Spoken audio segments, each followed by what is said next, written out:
And this is the unobtainium bushing back here that is completely shot. You can't see that though.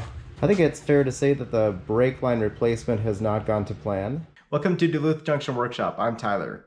Rear beam axle bushings for the first gen Honda Insight are not available. Or are they? Here's a Mark II Golf bushing from PowerFlex, and here are custom adapters I had made. Here are the nominal measurements. Talk to your local machine shop for more information.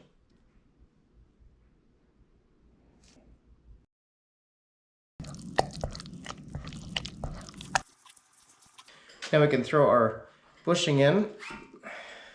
The next step is washers. This is about 4 mils thick, and the width doesn't really matter as long as it overhangs the bushing. This washer has 2 functions. The first is to make sure that the inner sleeve is flush with the bushing, and the second one is to make sure that the bushing does not rub on the bracket. I also got M12 bolts. I'll put the specs in the description, and they're off McMaster Carr. What we want is the sleeve inside to contact the bracket on this side, and that's going to be sandwiched by the washer on this side, so the bushing should not be touching the bracket at all.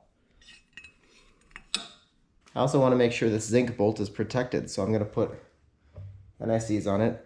Zinc is not as good of a protective coating as having an actual stainless bolt, but zinc allows the bolt to be stronger. I almost forgot, PowerFlex supplies some assembly grease for these bushings.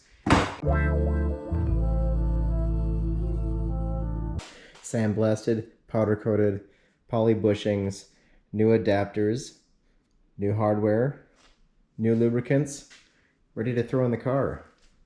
If you've already done this job, you're probably screaming at me because I made 2 major errors. I realized that the brackets were flipped side to side, so they have an L and an R. I had them on the wrong side. We want the bolt to come in from the outside of the car. The second problem was that the bushing was backward. We had the big part on the outside. We actually want the big part to be in the inside. So let's take these adapters out. We'll flip them around to make sure the bevel's on the correct side. We'll assemble this thing back up and put it in the car.